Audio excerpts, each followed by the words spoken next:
가운데 보혈 찬송을 좋아하시는 분들이 많이 있으세요. 보혈을 의지하고 보혈을 뿌리고 보혈을 덮으면서 기도하시는 분들도 많이 있어요. 저도 개인적으로 기도 시간에 보혈을 덮고 보혈을 뿌리는 기도를 해요. 그런 기도를 어색해하는 분들도 있고 많이 있지만 저는 그렇게 하는 게 어색하지 않아요. 왜냐하면 저는 오순절 계통의 교회에서 신앙생활을 했었고 그렇게 사역하시는 목사님들을 많이 만났기 때문이에요. 그런데요, 보혈이 왜 능력이 있나요? 라고 물으면 정확하게 대답하시는 분들은 많지 않아요. 그저 보혈은 마귀가 가장 싫어하는 것이고 죄를 없앴고 어둠의 역사를 없애준다, 이렇게 말하지만 정확히 보혈을 통해 무슨 일이 일어났는지에 대해서 시원한 답을 하시는 분은 많진 않아요. 그래서 이번 시간에는 왜 보혈이 중요한지, 보혈을 통해 이루어진 일이 무엇인지에 대해서 나눠보겠습니다. 지금까지 제 설교를 들으신 분은 아시겠지만 저는 왜 라는 것에 질문에 집중을 해요. 이게 왜 그렇게 되는 거지? 이렇게 왜 라는 질문의 답을 성경을 통해 찾고자 해요. 이 왜 라는 것에 대한 답을 알게 되면 사람들은 그 일에 대해 바른 지식을 가지게 되고 그로 인해 바른 믿음을 갖게 돼요. 그리고 의욕도 생겨요. 그냥 믿어, 그냥 묻지 말고 믿어를 말하는 것보다 훨씬 건강하고 성숙한 신앙생활을 할 수 있어요. 물론 믿음 생활을 하다 보면 하나님께서 때로는 이유를 가르쳐 주지 않으시고 뭔가를 우리에게 요구하시는 때가 분명히 있어요. 하지만 그건 특별한 경우에 있는 순종과 신뢰의 문제이지 하나님이 언제나 우리에게 그런 방식을 계속해서 요구하지 않으세요. 그건 살아있는 인격적인 관계가 아니니까요. 왜라는 질문의 답을 찾아서 문제가 해결이 되면 우리의 믿음도 우리의 행동도 더 확실해질 수 있고 더 생동감 있게 행동할 수 있게 돼요. 그래서 오늘은 먼저 히브리서를 통해 예수님의 보혈에 대해 자세히 알아보는 시간을 갖겠습니다. 히브리서 9장 22절이에요. 율법을 따라 거의 모든 물건이 피로써 정결하게 되나니 피 흘림이 없음즉 사함이 없니라.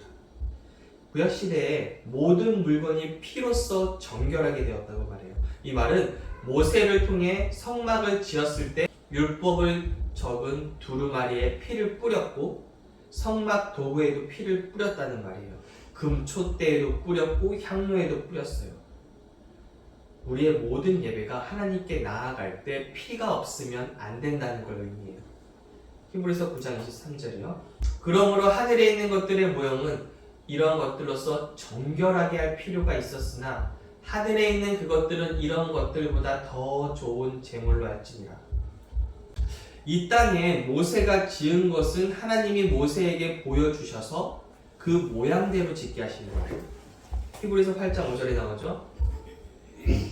그들이 섬기는 것은 하늘에 있는 것의 모형과 그림자라. 모세가 장막을 지으려 할 때에 지시하심을 얻은가 같으니 이르시되 삼가 모든 것을 산에서 내게 보이던 본을 따라 지으라 하셨느니라. 모세는 하나님께서 보여주시는 대로 지었어요. 그런데 아까 본 23절이 이해가 안 되는 말씀이에요. 왜 저 하늘에 있는 성막이 정결하게 할 필요가 있었을까요? 하늘은 하나님이 계신 곳이고 어떤 죄도 없고 완벽한 곳 아닌가요? 그런데 어떻게 그 천국에 있는 것들에 정결하게 할 필요가 있었을까요? 정결이라는 말은 더러운 것을 깨끗하게 한다는 거잖아요. 그런데 여러분, 천국에 오염된 곳이 있었던 거 아세요? 욥기 1장 6절을 보시겠습니다. 하루는 하나님의 아들들이 와서 여호와 앞에 섰고 사탄도 그들 가운데에 온지라. 이 욥기를 보면 사탄이 하나님께 자유롭게 오고 가는 모습이 보여요. 그리고 무엇을 하나요? 욥을 고발해요. 하나님의 사람을 고발해요. 근데 한번 생각해 보세요. 어떻게 사탄이 하나님 앞에 나아갈 수 있나요? 그는 자기가 하나님처럼 되겠다고 범죄를 저지르고 가장 최악의 죄인 반역죄를 지었어요. 어느 나라에서든지 가장 무거운 죄로 보는 게 바로 반역죄예요. 그런데 사탄은 아무렇지 않게 어떻게 하나님 앞에 나타날 수 있었을까요? 대부분 그냥 그런가 보다 하고 넘어가지만 여기서도 의문을 가지고 왜라는 질문을 한다면 그리고 그에 대한 답을 갖는다면 우리 신앙생활은 훨씬 자라날 수 있어요. 그러면 그 이유가 무엇일까요? 그 자리는요, 사탄이 하나님께 나아갈 수 있는 그 자리는 원래 아담의 자리였기 때문이에요. 아담에게 그 자리를 주었지만 아담이 그 자리를 사탄에게 준 거예요. 사탄이 예수님을 시험할 때 이렇게 말을 해요. 누가복음 4장 6절이죠. 가로되 이 모든 권세와 그 영광을 내가 내게 주리라. 이것은 내게 넘겨준 것이므로 나의 원하는 자에게 주노라. 지금 사단은요, 이 모든 권세와 영광을 자신이 넘겨받았다고 하는데 누가 주었을까요? 아담이에요. 하나님께 불순종하고 마귀의 말을 듣는 순간 자신이 이 땅에서 가지고 있던 하나님이 주신 그 권세와 영광을 빼앗기게 된 거예요. 그래서 예수님이 마귀를 뭐라고 부르셨나요? 요한복음 12장 31절을 보시면 이제 이 세상에 대한 심판이 이르렀으니 이 세상의 임금이 쫓겨나리라. 사탄을 예수님은 이 세상의 임금이라고 부르셨어요. 그런데 원래 이 세상에서 다스리도록 부르심을 받은 자가 누구였나요? 아담이었어요. 시편 115편 16절을 보겠습니다. 하늘은 여호와의 하늘이라도 땅은 사람에게 주셨도다. 하나님은 이 땅을 다스리는 통치권을 인간에게 주셨지만 인간이 하나님이 아닌 사단에게 절함으로 사탄의 말을 들음으로 그 통치권을 넘겨준 거예요. 아담이 가지고 있던 모든 것을 빼앗긴 거예요. 그런데 그가 빼앗긴 것 중에 하나가 바로 하나님의 보좌에 나아갈 수 있었던 특권이었어요. 아담은 범죄하기 전에 하나님의 보좌로 마음껏 나아갈 수 있었어요. 죄가 없으니까요. 그걸 사단에게 뺏긴 거예요. 그래서 아까 욥기서를 본 것처럼 사단이 하나님 앞에 나아가서 욥을 참소해요. 원래 아담이 나아갈 수 있던 자리를 사탄에게 빼앗기고 사탄은 그 자리에 나가서 하나님의 사람을 마음껏 참소하는 거예요. 바로 사단이 나아갔던 자리가 바로 천국에서 정결이 필요했던 장소였어요. 그런데 예수님이 피를 흘리고 나서 어떤 일이 생겼나요? 요한계시록 12장 10절이요. 내가 또 들으니 하늘에 큰 음성이 있어 가로되 이제 우리 하나님의 구원과 능력과 나라와 또 그의 그리스도의 권세가 나타났으니 우리 형제들을 참소하던 자, 곧 우리 하나님 앞에서 밤낮 참소하던 자가 쫓겨났고 또 우리 형제들이 어린 양의 피와 자기들이 증언하는 말씀으로써 그를 이겼으니 그들은 죽기까지 자기들의 생명을 아끼지 아니하였도다. 이게 무슨 말인가요? 예수님이 피를 흘리시고 사탄은 더 이상 하나님 앞에 참소를 할 수 있는 권리를 잃어버렸어요. 더 이상 사탄은 하나님께 가서 저와 여러분을 고소할 수 없어요. 참소할 수 없어요. 왜냐하면 예수님의 피가 사탄이 더 이상 하나님 앞에 나아가는 자리를 박탈했기 때문이에요. 그리고 나서 어떻게 하셨나요? 바로 그가 서 있던 곳, 그가 나아왔던 곳을, 그 장소를 예수님의 보혈로 정결하게 하신 거예요. 레기 16장 14절 보겠습니다. 그는 또 숫송아지의 피를 가져다가 손가락으로 속죄소 동쪽에 뿌리고 또 손가락으로는 그 피를 속죄소 앞에 7번 뿌릴 것이며. 속죄소 앞에 7번 뿌린다는 것은 무엇을 말할까요? 속죄소 앞이라는 건 속죄소 앞에 서 있는 그 땅을 말해요. 바로 서 있던 자리요. 그곳에 7번 피를 뿌리는 거예요. 7은 완전수죠. 아담이 빼앗겼던, 그래서 더럽혀진 그 자리를 예수님의 피로 완벽하게 깨끗하게 씻으신 거예요. 그래서 구약에서는 온 이스라엘 백성 중 단 한 명, 대제사장만이 두렵고 떨림으로 1년에 한 번 들어갈 수 있던 그 하나님의 임재에 저와 여러분은 언제나 나아갈 수 있게 된 거예요. 히브리서 9장 24절이요. 그리스도께서는 참 것의 그림자인 손으로 만든 성소에 들어가지 아니하시고 바로 그 하늘에 들어가사 이제 우리를 위하여 하나님 앞에 나타나시고, 주님이 흘리신 피를 가지고 하늘에 들어가신 예수님이 지금 무엇을 하고 계실까요? 그 피를 가지고 하늘에 들어가신 예수님이 지금 무엇을 하실까요? 지금 이 구절은 현재 예수님이 하시는 일을 나타내요. 히브리서 9장 24절에요. 시제가 현재 시제예요. 우리를 위하여 하나님 앞에 나타나신다고 말해요. 여기서 나타나시고라는 말은 엠파니조라는 단어인데 이 뜻은 빛을 내다라는 라고 해석할 수 있어요. 그러면 이렇게 해석할 수 있죠. 우리를 위하여 하나님 앞에 빛을 내고 계신다. 왜 우리를 위해서일까요? 우리를 대표하신다는 말이에요. 예를 들어 우리나라가 다른 나라의 대표자를 보내요. 그러면 그 대표자는 우리나라를 대표하는 얼굴이 돼요. 그 대표자의 행동과 신분이 우리나라가 하는 행동이 되고 신분이 돼요. 예수님이 우리를 위해 빛나신다는 말은 예수님처럼 저와 여러분도 빛난 존재가 되었다는 거예요. 요한일서 4장 17절이요. 주께서 그러하신 것 같이 우리도 이 세상에서 그러하니라. 주님이 빛나시는 것처럼 우리도 빛나는 존재예요. 어디에서요? 저 천국에 나중에 그렇게 될 것이다가 아니라 지금 바로 이 세상에서요. 그게 하나님이 저와 여러분을 보시는 모습이에요.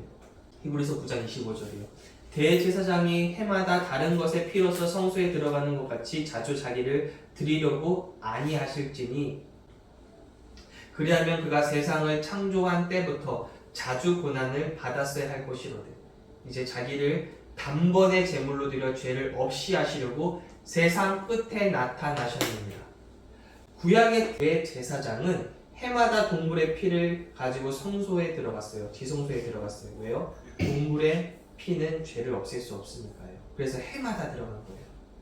그래서 진짜 희생 제물이신 예수님의 피가 있기까지 동물의 피는 죄를 덮는 역할만 했어요.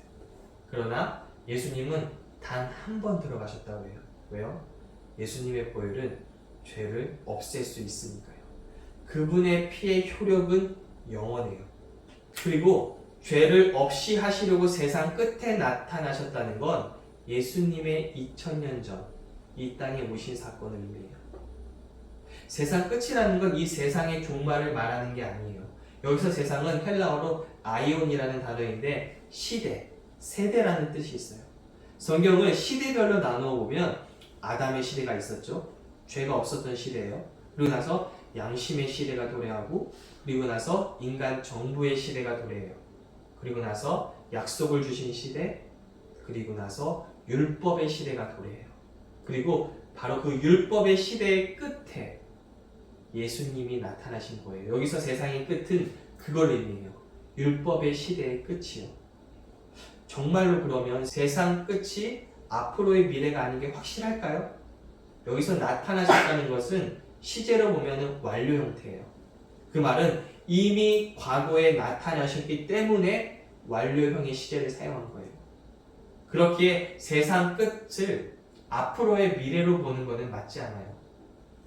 이미 나타나셨다는 과거의 시제를 썼으니까. 그러면 예수님이 2000년 전에 오셔서 무엇을 하셨을까요? 자기를 단번에 제물로 드려서 죄를 없이 하셨어요. 그럼 예수님이 이 땅에 오셔서 정말 죄를 없게 하셨나요? 예수님이 이 땅에 오신 목적을 완벽하게 수행하셨나요? 네, 정말 모든 죄, 그 죄의 값을 십자가에서 끝내셨어요. 죄의 문제가 끝났다고 하면 사람들이 죄를 질까요? 많은 사람들이 이미 죄의 문제는 끝난 문제야 라고 말하면 사람들이 죄를 마음껏 질 거라고 생각해요. 아니요, 절대 그렇지 않아요. 사람들은 죄의 문제가 끝났다고 말을 하지 않고 매일매일 죄를 져요. 지금 교회에서 얼마나 많은 사람들이 죄에 패배하고 살고 있죠. 하지만 우리가 예수님이 나의 죄 문제를 끝내셨다는 그 진리를 믿으면 그것이 나를 방종하게 만드는 것이 아니라 오히려 하나님 앞에 승리할 수 있게 만들어줘요. 제가 좋아하는 한 목사님이 이런 예를 든 적이 있어요. 그분은 알코올 중독자들이 패배하는 이유를 이렇게 말해요. 알코올 중독자들이 언제나 패배하는 이유는 자기 자신을 알코올 중독자로 보기 때문이라고 말해요. 내가 지금은 술을 먹지 않은 채 한 달, 두 달 잘 버티고 있지만 언제든 나는 무너질 수 있고 언제든 또 술을 먹게 될 수가 있어. 항상 나는 조심해야 돼. 지금 이 사람은 굉장히 조심하면서 알코올과 싸우고 있지만 자기 자신을 어떻게 보고 있나요? 여전히 알코올 중독자예요. 잘 버티고 있고 유혹을 이겨내고 있는 알코올 중독자예요. 하지만 본질은 변하지 않았어요. 스스로를 언제든 무너질 수 있는 알코올 중독자로 보고 있는 거예요. 만약 이 사람이 나는 더 이상 알코올 중독자가 아니다. 나는 새로운 사람이 되었어. 나와 술은 이제 상관이 없어. 그러한 관점을 가지고 산다면 그런 관점이 이 사람을 알코올 중독자가 되도록 이끌까요? 그렇지 않아요. 왜 그런 줄 아세요? 잠언에 나와 있죠. 잠언 23장 7절이요. 대저 그 마음의 생각이 어떠하면 그 위인도 그러한즉. 그 사람의 행동이 있기 전에 그 마음의 생각에서 그 행동이 시작되는 거예요. 만약 알코올 중독자인 사람이 계속해서 자신이 알코올 중독자야, 나는 알코올 중독자야라고 생각한다면 그 사람의 행동은 언제가 될지 모르지만 또다시 술 먹는 행동이 반드시 나오게 돼요. 왜 수많은 성도들이 패배할까요? 자기 자신을 여전히 죄인으로 보기 때문이요. 나는 부족해. 나는 자격이 없는 죄인이야. 굉장히 겸손해 보여요. 하지만 그건 겸손이 아니에요. 하나님이 예수님을 통해 나는 너의 죄 문제를 해결했단다. 이제 너는 더 이상 아담에 속한 존재인 죄인이 아니라 예수님께 속한 의인이야. 하나님이 아무리 그렇게 말해도 아니요. 저는 믿지 못하겠습니다. 저는 받아들일 수 없어요. 어떻게 이렇게 부족하고 아직 행동도 완벽하지 못한데 이런 내가 어떻게 의인이 되나요? 말도 안 돼요. 이렇게 말하는 건 겸손이 아니에요. 하나님을 믿지 않는 거예요. 내가 스스로를 나의 행위 때문이 아닌 예수님의 은혜 때문에 의인이 된 존재로 믿고 살아갈 때 그 마음의 생각이 밖으로까지 결국 나오게 되는 거예요. 히브리서 9장 27절이요. 한 번 죽은 것은 사람에게 정해진 것이요 그 후에는 심판이 있으리니 이와 같이 그리스도도 많은 사람의 죄를 감당하시려고 단번에 들이신 바 되셨고 구원에 이르게 하기 위하여 죄와 상관없이 자기를 바라는 자들에게 두 번째 나타나시리라. 여기서 구원이 뭘까요? 우리 몸의 구원을 말해요. 언제나 구원이라고 말하면 지옥에서 천국으로 가는 구원을 생각하시는데 구원은 많은 것을 내포하는 단어예요. 특별히 여기서는 예수님이 다시 오실 때 이 썩어질 몸이 예수님의 몸처럼 영화로운 몸으로 구원받게 된다는 의미예요. 빌립보서 3장 20절이요. 그러나 우리의 시민권은 하늘에 있는지라 거기로부터 구원하는 자 곧 주 예수 그리스도를 기다리노니 그는 만물을 자기에게 복종하게 하실 수 있는 자의 역사로 우리의 낮은 몸을 자기 영광의 몸의 형체와 같이 변하게 하시리라. 이러한 몸의 구원을 위해 다시 나타나실 거예요. 그런데 죄와 상관없이라는 말은 무엇일까요? 많은 사람들이 예수님이 다시 오실 때 사람들의 죄를 지적하고 특별히 잘못 살고 있는 그리스도인들을 혼내실 거라고 생각하는데 그렇지 않아요. 한 영어 성경에서는 다시 오실 때는 죄를 다루기 위해서 오지 않으실 거라고 말해요. 왜 그럴까요? 이미 이 땅에 오셨을 때 죄의 문제를 해결하셨으니까요. 그리스도인들은 죄의 문제를 해결받은 사람들이에요. 그러면 누군가는 이렇게 말해요. 그러면 이 땅에서 바르게 살 이유가 무엇이 있나요? 굉장히 아이 같은 질문이지만 그런 질문을 하는 분들이 많아요. 왜 그러면 굳이 바르게 살아야 할까요? 저와 여러분을 위한 상이 있으니까요. 그리스도인들은 구원을 잃을까 염려하고 벌을 받을까 염려하는 사람이 아니에요. 그 문제는 이미 해결되었어요. 하지만 우리 중 누군가는 분명히 저 하늘에 하나님께 받을 상이 많은 사람도 있어요. 상이 없는 사람도 있겠죠. 하나님은 저와 여러분이 하는 헌신과 수고를 단 하나도 버리지 않으세요. 귀하게 여기세요. 그것을 통해서 상을 주고 싶어 하세요. 우리가 상을 적게 받을 수도 있어요. 없을 수도 있지만 명확히 아셔야 하는 건 구원을 잃지 않아요. 정말로 거듭난 그리스도인들은 구원을 잃지 않아요. 이게 바로 주님의 보혈을 통해 일어난 변화예요. 마지막으로 구약 성경의 한 사건을 통해 보혈의 중요성을 한번 돋보겠습니다. 아담과 하와가 죄를 짓고 에덴 동산에서 쫓겨나게 되었죠. 그런데 그들에게 아들들이 있었어요. 가인과 아벨이에요. 창세기 4장 3절이요. 세월이 지난 후에 가인은 땅의 소산으로 제물을 삼아 여호와께 드렸고 아벨은 자기의 양의 첫 새끼와 그 기름으로 드렸더니 여호와께서 아벨과 그의 제물은 받으셨으나 가인과 그의 제물은 받지 아니하신지라. 가인이 몹시 분하여 안색이 변하니. 그런데 왜 가인의 제물을 받지 아니하시고 아벨의 제물을 받으셨을까요? 아담과 하와가 범죄한 후 하나님은요 이 땅을 저주하셨죠. 그런데 가인은 그 저주받은 땅에서 나온 소산물을 하나님께 가져온 거예요. 이 말은 저주받은 땅에서 열심히 일해서 이 정도의 수확물을 가지고 왔으니 이거 하나님 받으셔야 돼요. 내가 정말 열심히 최선을 다했으니까요. 이게 지금 가인의 태도예요. 만약 이 소산물을 받지 않으신다면 그건 하나님이 이 땅을 저주하셨기 때문에 하나님 탓인 것이고, 받아들여진다면 그건 자신이 최선을 다했기에 받으신 거예요. 자기 의로움이 되는 거예요. 자기 공로가 되는 거예요. 이 방법은 하나님이 받지 않으세요. 그런데 아벨의 제사는 받아들여졌어요. 양을 바쳤어요. 가인은 몰라서 그랬을까요? 왜 아벨만 양을 바치고 가인은 이 소산물을 바쳤을까요? 아니야, 분명히 아담과 하와가 말했을 거예요. 본인들이 죄를 졌을 때 하나님이 동물의 가죽옷을 입히셨다는 것을 자기 아들들에게 말했을 거예요. 3장 21절이요. 여호와 하나님이 아담과 그의 아내를 위하여 가죽옷을 지어 입히시니라. 이 가죽옷을 입히셨을 때 아담과 하와의 몸에 피가 있었을까요? 가죽옷이라고 오늘날처럼 잘 가공된 그런 가죽옷이 아니에요. 동물을 잡으시고 바로 그들에게 입히셨어요. 그들 몸에 피가 줄줄 흘렀겠죠. 피 흘림이 없은즉 사함이 없다는 걸 알려주신 거예요.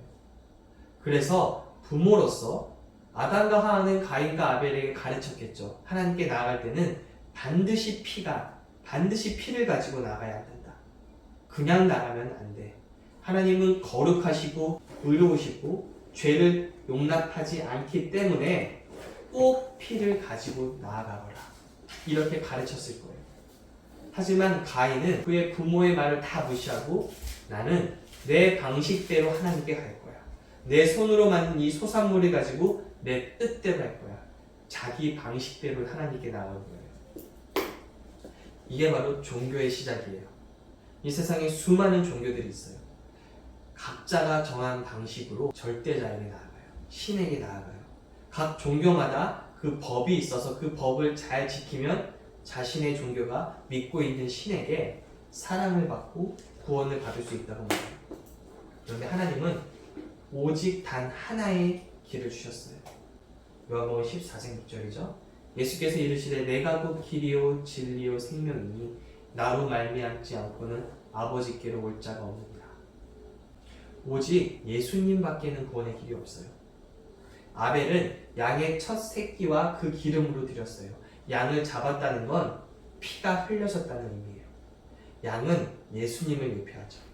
오직 예수님의 피로만 하나님께 나아갈 수 있다는 걸 말해요. 가인의 제물에는 피가 없었고 아벨의 제물에는 피가 있었어요. 하나님께 나아갈 때 피 없이 나가면 안 돼요. 자신의 노력, 자신의 애씀으로 나아가는 것이 아니라 예수님의 보혈이 꼭 있어야 돼요. 그래서 하나님이 어떤 예배를 받으실까요? 피가 있는 예배를 받으세요. 예수님의 보혈이 있는 예배를 받으세요. 그래서 저는 꼭 말씀 가운데 예수님이 십자가에서 이루신 일을 선포해요.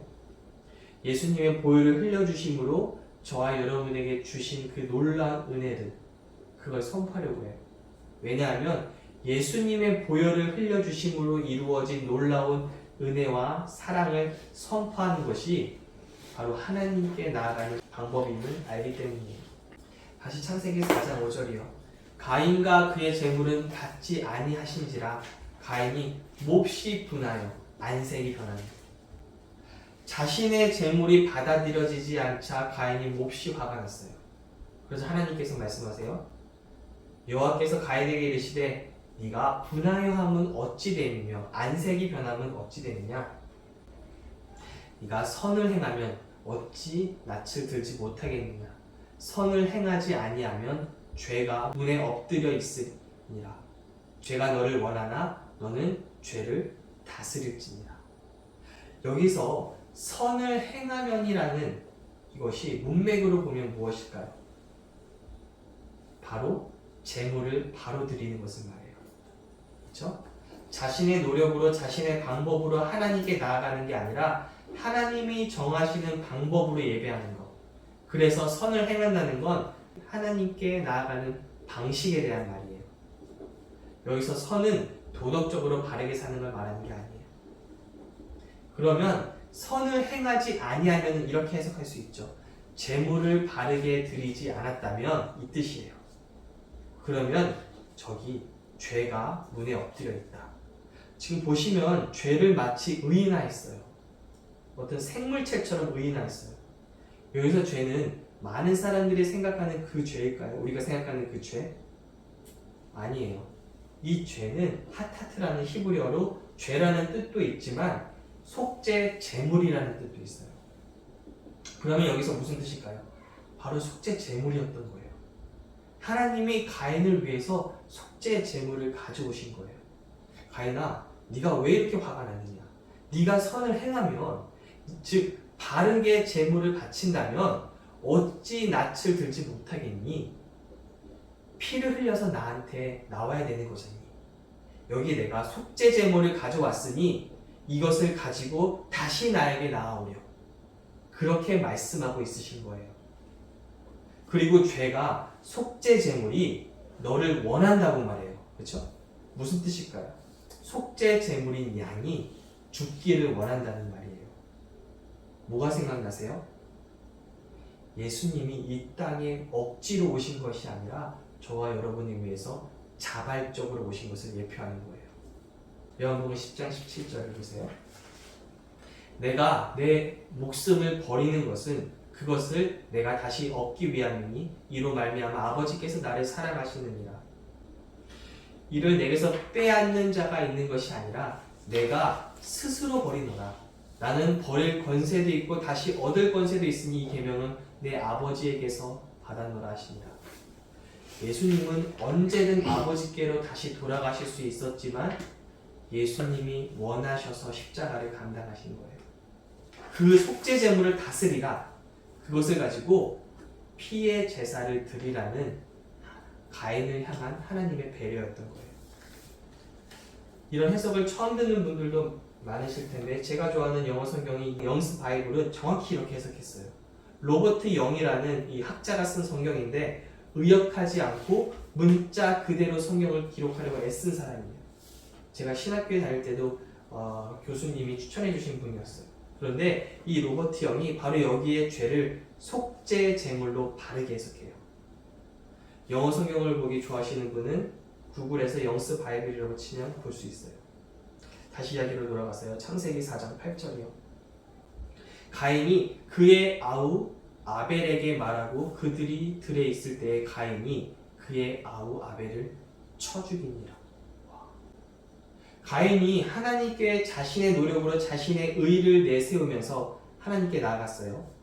그런데 그 사람의 결과가 어떤가요? 그 사람의 삶의 결과가 어떤가요? 열매가 살인이에요.